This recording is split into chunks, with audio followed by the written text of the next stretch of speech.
place, full of unsavory characters and few morals.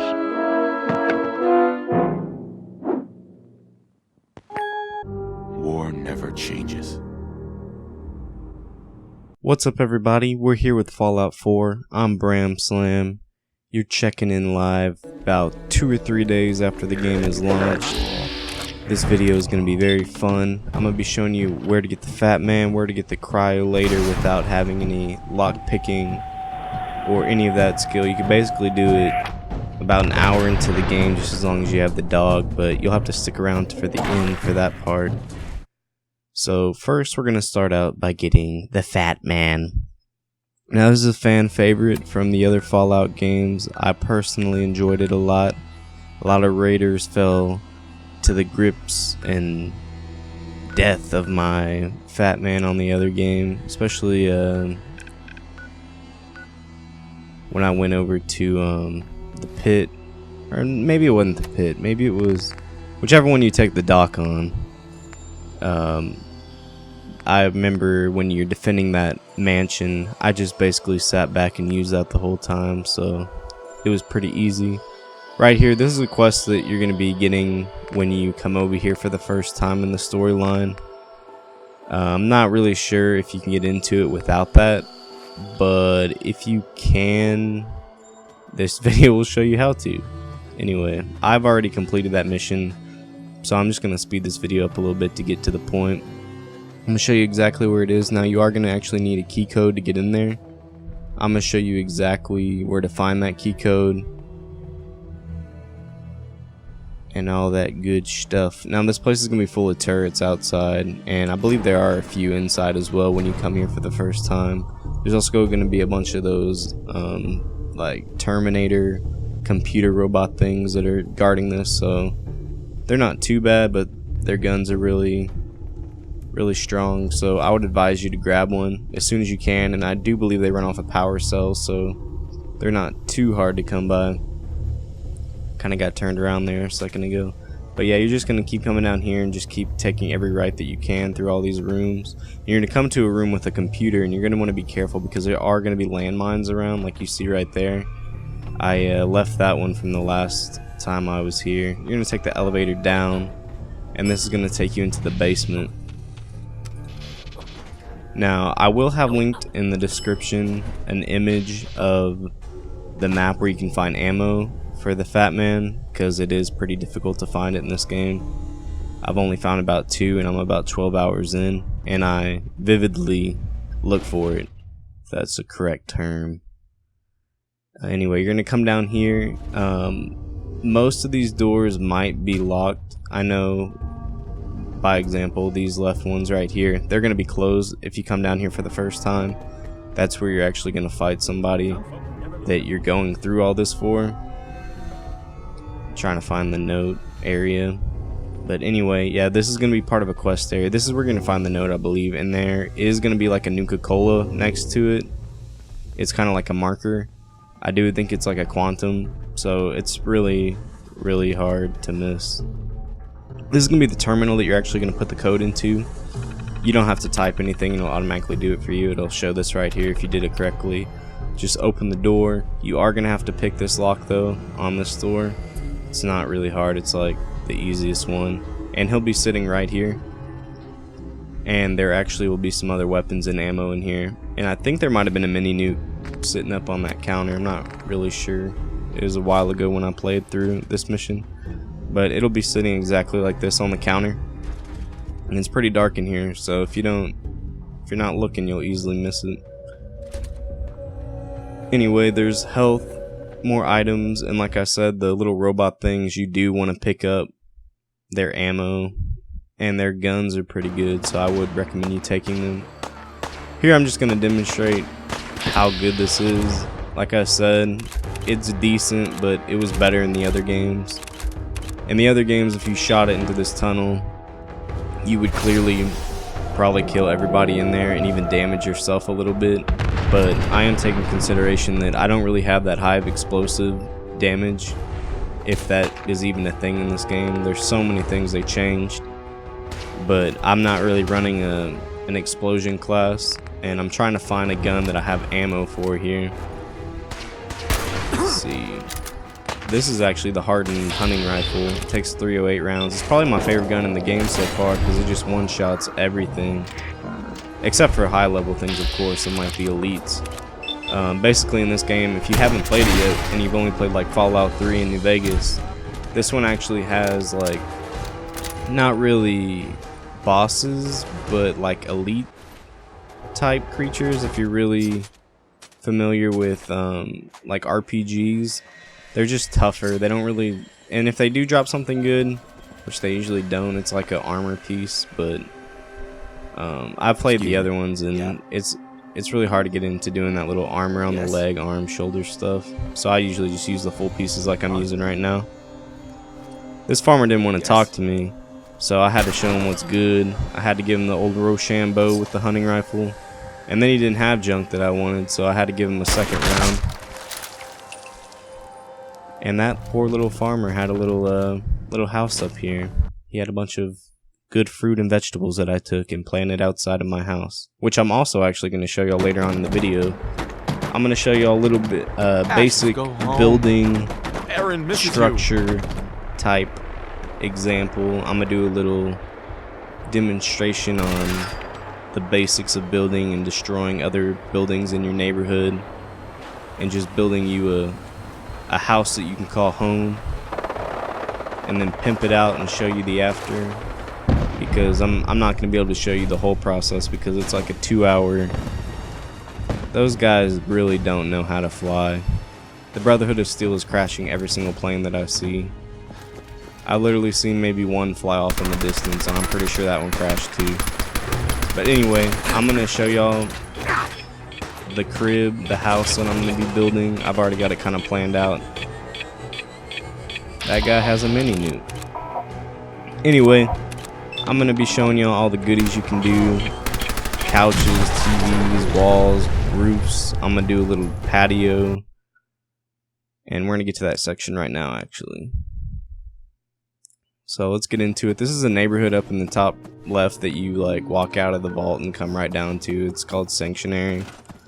And basically there's like 3 houses that are totally destroyed, and you can just delete them. By holding down V, you'll open up this menu. And as long as you're in the green like circle around the city, you can pretty much destroy and build whatever you want. Now, the one thing you can't destroy are the houses that aren't broken down, like that one in the back over there. You can't destroy that whole house, but you can take things from inside of it. But if you do end up playing the game, this house right here will actually be like caved in and junk, so you can just scrap the whole thing for a bunch of steel and wood and stuff. So what I'm doing now, I'm just building the door.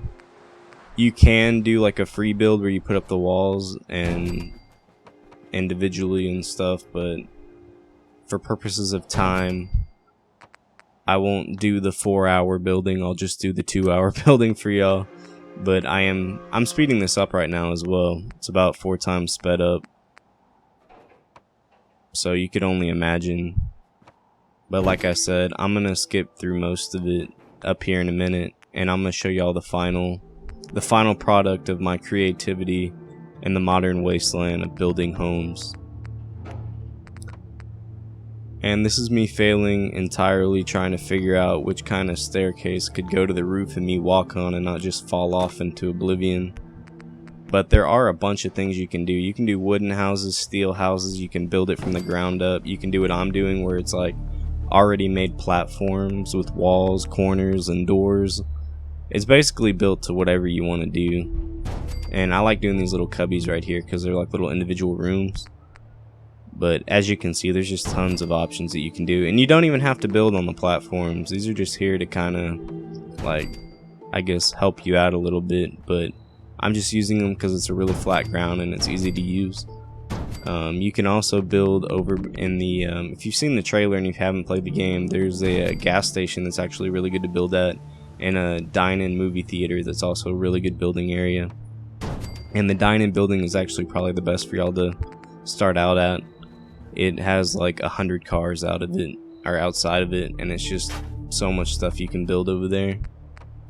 But this place isn't too bad. This is a really good trading area. because that lady with the mule comes through here quite often. And like you just saw right there, that store in your workbench or whatever, it's gonna happen a lot because when you press tab, it's the select something, but it's also to get into a category. So you'll often find yourself selecting items when you're trying to get into a different category, and vice versa. It's pretty annoying. So make sure whenever you're like selecting or deselecting or trying to switch items, you're pointing up at the sky or not at something that's glowing green like this right here. But it's not too difficult. Put this metal thing up, and I'm gonna do the patio, and then I'm gonna switch over and I'm gonna skip forward and show you all the finished product of mi casa, my estate, my wonderland. Put this junk over here. If you just saw, I couldn't walk up because it was like smashing my head into it, and this doesn't really change anything. So I'm just gonna do the half pipe upside down 360 no scope Call of Duty 4 platform right here. These are really cool. If you remember in Fallout 3, I think it was 3, in Megaton, they had it was like an armory made out of these right here. And that's kind of what was influencing me building with that. But let's go ahead and skip to me finishing after 2 hours of work. This is the final product. It's raining outside, it's probably getting wet in here, but I've got a door on, I've got a little Securitron. If you're familiar with other Fallout games, what you just saw behind me right here is the little bobblehead holder. Got a little storage area back there. Picture of a moose. I've got me a little TV that's running by that generator behind me that you hear going on. Got some storage, clothing, weapons, and junk. And I will eventually fill this with armor and stuff. Sleeping bed. I'm gonna put a computer over here hopefully when I can get more items. Workbench, generator. The generator's powering some lights in the TV. Got a pool table up here. Now this is a really good spot because you can actually see everywhere around you, and when raiders do attack, or when they eventually attack, you'll be able to keep an eye out for them. I've got the gas holder up there. I didn't know what to do with it, so I was like, whatever. Got a dog house up here for dog meat. He's not here, and I'm probably not going to keep him here. I've got Mr. Handy as my follower right now. Dog meat's chilling over at the Rocket gas station thing. I got a little chill area up here, you know, sitting meetings going on and junk. Some tables. Just going to do a little 360 around this whole place real quick. Let you take in the ambience of my beautiful home. I see how you're looking at me. Because physics, this is being held up by gravity. I've got magical midget fairies that are sitting up there holding it down. So we won't really have a problem with that falling over. And this guy right here keeps on trying to steal my house. I might have to end up sending him on a mission to like a vault and lock him in there forever because he keeps sleeping in my bed. And it's really annoying. I don't like you, Sheffield. I shot my liver. Anyway, sit up in my couch and look over my city. I own this all. But yeah, like I said, a lot of these places you can't destroy. And if you leave your followers here, they'll probably get lost in these houses and it'll take you forever to find them. So I usually send them over to the gas station. Let them chill over there. Pretty easy to find them. Anyway, we're coming up on the ending section. I'm going to show you how to find the CRYOLATOR, if that's how you say it, without having lockpicking master or keys or whatever you want. This is just a simple way to do it. All you have to do is have Senior Dog Meat, and then you're gonna head over to Vault 111, the one that you start out in. Come down here. I'm wearing some fancy clothing for y'all with my reading glasses, and this is the vault that you start out in. So you're just gonna run up the hill and come to it from the little city, and you're just gonna head over to the overseer's office, and you'll find exactly what I'm talking about unless you saw it already from the beginning of your playthrough. It's in a box over here. But like I said, you need dog meat to come in here with you. As you can see, I can't open it. It's a master lock, and I don't have that. I don't think you get that perk until like level 18 anyway, so it'd be a waste of my time. So just get Dogmeat to come in here. You cannot have him sticking out of that door in any way, or it will not work. Trust me. You're going to want to just close the door just in way. Talk to him. Hey. And you're going to get him to do a fetch for an item. Hey, boy. And he'll Houdini his way in there and grab it for you. See if there's any good Let him stuff work there. his magic really quick. Bada boom, bada bing. He pulled it out of the ground. That's real Dogmeat power for you right there. Anyway, I'm not really a big fan of this gun. Perfect. I mean, it's pretty good and it's one of the most powerful. Or it could be one of the most powerful. I don't think it is. I've had really bad experiences using it. I just usually like shoot one person because you have to be so close to them. And then I end up getting wrecked by like 50 other people. Let's find it over here. Yeah, this is it right here with my character holding it. I think it's a piece of junk, but maybe other people will like it otherwise if they use those electric weapons a lot. Maybe that's what you have to do. You have to use the electric perks and everything, but I'm not really a big fan of it. Anyway, you're going to come over here to the Diamond City to get ammo for it. You can get it wherever, but this is where I found easiest, and I can only find like 5 bullets for it. So I'm speeding this up a little bit because this guy talks way too much. But Othere has a few bullets for it, and it is a special kind of ammo called the cryo cell. Here it is, right? Or if I can go back up a little bit. Yeah, I think it is a cryo. Yeah, it's a cryo cell, and you can always check by going into your inventory and like holding your mouse over it or whatever you're playing on. Yeah, it takes cryo rounds. And they're 21 caps each, so they're a little bit more expensive than the average round, but it's whatever floats your boat, whatever you enjoy using. Anyway, I hope y'all enjoy this video. I want to thank you for checking it out. Subscribe for more, and I'll see y'all next time. War never changes.